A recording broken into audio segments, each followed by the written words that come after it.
Boyd Coddington was an American hot rod builder. Boyd built cars for many celebrities, including ZZ Top and the Beach Boys. He was a hot rod emperor, TV star, perfectionist, industry revolutionary, and behind the scenes, a crumbling empire full of secrets. When Boyd died in 2008, the world grieved, but his garage, once a shrine to innovation, was locked, sealed, and left to rot. Years later, someone finally opened it. What they found inside, it was more than cars. They found unfinished dreams, unpaid debts, rivalries turned toxic, and a legacy more complicated than anyone ever imagined. Rise of the Hot Rod King. From dirty hands to gleaming legends. Before the betrayal, before the debt, before the garage was sealed like a tomb, there was just Boyd Coddington, a small-town dreamer with grease on his hands and speed in his veins. Born in Rort, Idaho, Boyd wasn't born into fame. He wasn't handed opportunity. He built it piece by piece, bolt by bolt. In the beginning, he was just an thermonuclear machinist making ends meet at Disneyland of all places.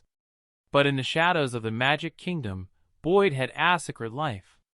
Late nights were spent in his home garage, welding, sketching, and building what no one else dared to imagine.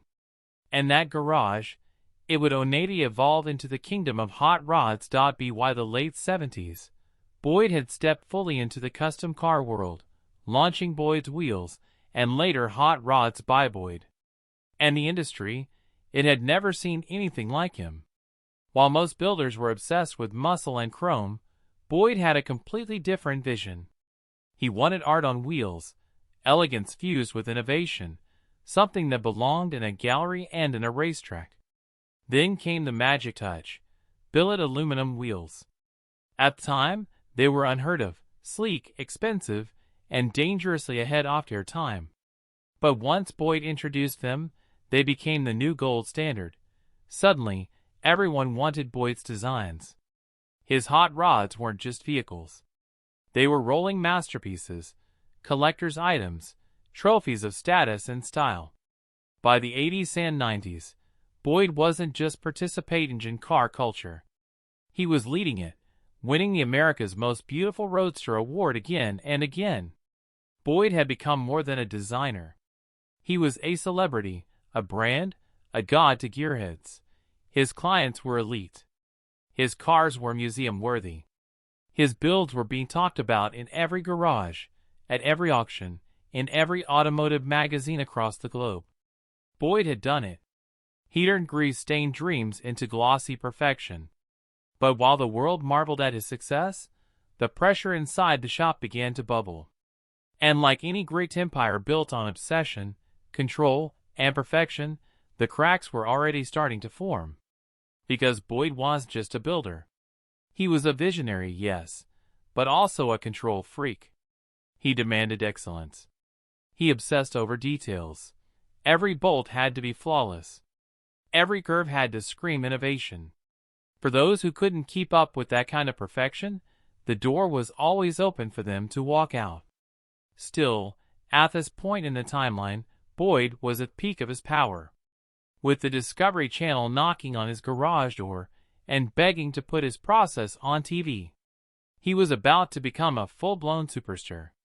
The world was about to see inside the kingdom of Boyd Coddington, but they had no idea just how high the stakes were, or how dark the shadows behind those gleaming hot rods would become.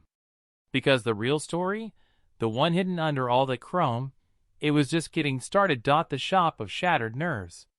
When perfection became poison with the launch of American Hot Rod in 2004, Boyd Coddington officially became more than an automotive legend. He became a television personality, a brand, a force of nature blasting into millions of living rooms each week. But while viewers saw polished fenders and ticking clocks, what they didn't see was a pressure cooker boiling behind the scenes. Boyd's shop, once the birthplace of masterpieces, had become a battlefield. The build deadlines weren't just tight, they were insane. The clients were high profile, the standards impossibly high, and the pressure unrelenting. Boyd wanted nothing less than mechanical perfection. And he wanted it yesterday.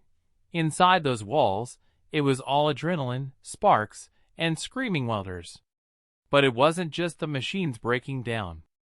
It was the people. Mechanics were pushed to the edge. Designers quit mid-project. Talented fabricators burned out like bad clutches. Turnover became the norm, not the exception. And then there was Chip Faust, Boyd's golden boy. His right hand, his future. Or so it seemed. Chip wasn't just another employee. He was the visionary behind some of Boyd's most iconic builds. His sketches were lightning in pencil form. His designs breathed new life into classic American muscle. Together, Boyd and Chip were untouchable. But beneath the surface of this dynamic duo was a collision course waiting to happen. Boyd, who built his empire on control, started seeing Chip not just as a designer, but as a threat. Rumors swirled around the shop that Boyd would reject Chip's ideas just to assert dominance. That Chip was being sidelined. That jealousy was poisoning what was once a mentorship. Employees whispered about blow-ups behind closed doors, about creative theft, about betrayal. Then came the moment no one saw coming. Chip walked away, and not quietly. He launched Faust Design, started his own hit TV show, Overhauling, and went on to claim the spotlight that had once belonged to Lito Boyd. Viewers loved it. The drama was delicious. The student had become a master, and he was winning. Meanwhile, Boyd's shop, it was unraveling. The high-stakes builds kept piling up. The deadlines didn't slow down. But the talent pool shrank, and with every episode that aired, the tension only got worse. The viewers at home had no idea how real the drama was. To them, it was just great television. Welders yelling, sparks flying, dramatic countdowns toward Livery Day. But to the people inside the garage, it was war. Employees described it as toxic, relentless. Some even said it was like working in a pressure chamber with no oxygen. Morale hit rock bottom. Boyd's perfectionism, once his greatest strength, had become a weapon, turning collaboration into competition, passion into panic. And yet, no one could deny the magic. Even as the walls closed in, Boyd was still creating jaw-dropping hot rods. He still had the spark. But behind that brilliance was a shop full of fractured trust, broken friendships, and emotional exhaustion. The cameras rolled on. The show kept airing, but behind the edited montages and dramatic music was a workplace teetering on collapse. Boyd was trying to build art under pressure, but he didn't realize the greatest build of all.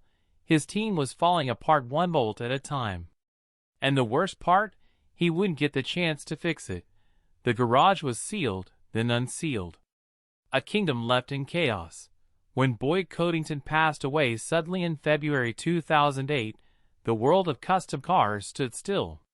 His fans mourned, his clients panicked, and his team, well, most of them didn't even know what came next. But the real story, it wasn't just about grief. It was about what was left behind. The garage, once a roaring factory of creativity, combustion, and controversy, went dead silent. Tools were dropped mid-project. Blueprints lay untouched. There were million-dollar builds sitting half-completed, like time had stopped the second Boyd took his last breath, and in many ways, it had. Without Boyd's larger-than-life personality driving the brand, everything collapsed like a house off cards. The shop was locked. Lights went off. Employees had no direction. Projects were abandoned. The production of American Hot Rod was abruptly canceled. Everything Boyd had worked for. The name, the builds, the empire sat in limbo, frozen. Then, in 2014, everything changed.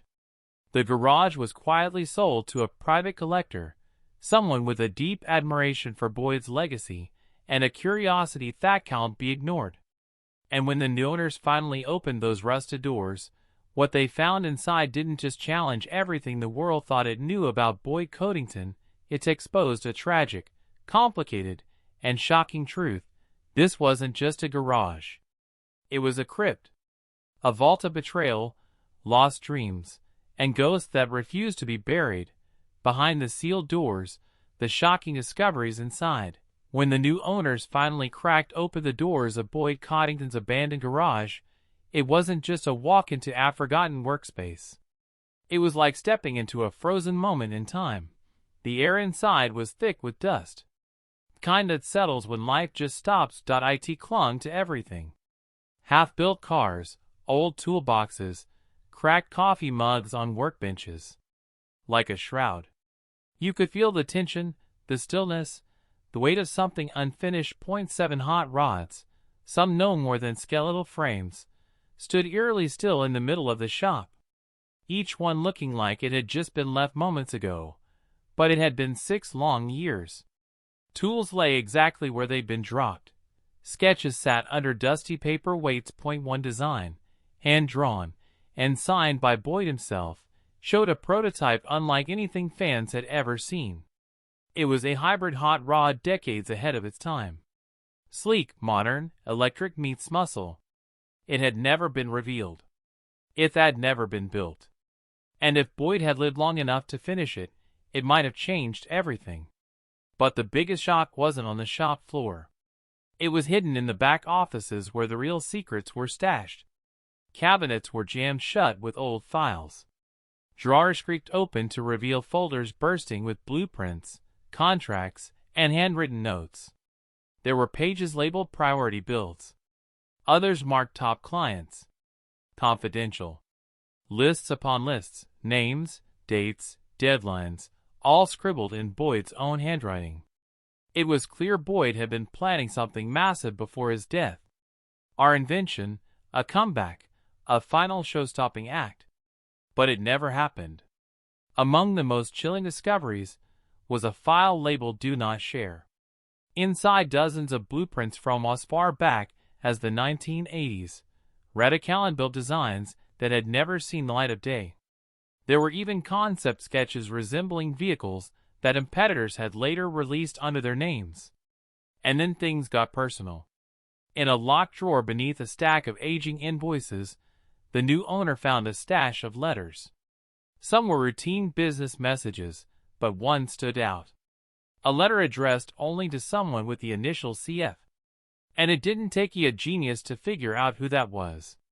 The contents, angry, raw, filled with pain. It was clear Boyd had felt deeply betrayed. The letter hinted at design theft, broken loyalty, and legal threats that were never carried out. It was never sent. It was just left there, buried in dust. A time bomb never detonated. As they kept digging, they found a spiral notebook titled "Next Phase." It was Boyd's personal strategy for his post-TV legacy. A lineup of high-concept cars meant to relaunch his dominance in the industry. One of the last entries, "Build faster, stay ahead off Faust." It was all there. The rivalry, the comeback, the desperation. But none of it came to pass. Boyd died before any of it could come to life. And all that remained were the pieces scattered, half-formed, locked behind doors no one had dared to open until now. But the darkness wasn't just emotional, it was financial too. And what they uncovered next proved that the empire Boyd built was just unfinished. It was crumbling from the inside all along. The hidden financial collapse, debt, deception, and disaster. Just when it seemed like the discoveries couldn't get more shocking, they did. Because beneath the dust-covered dreams and unfinished hot rods was a financial nightmare that Boyd Coddington had fought desperately to hide. In a rusted file cabinet labeled "Confidential," they found what no fan ever expected. A paper trail of financial disaster. Unpaid bills, red-stamped invoices, legal threats, tax warnings, the illusion of wealth and success. It was just that, an illusion. Boyd Coddington, the king of custom, the TV titan with celebrity clients and million-dollar bills, was drowning in debt. The documents told a story no episode of American Hot Rod ever showed. One that was messy, mismanaged, and on the brink of total collapse. Vendors from across the country, some of the biggest names in fabrication, paint, and performance parts had been stiffed. Some invoices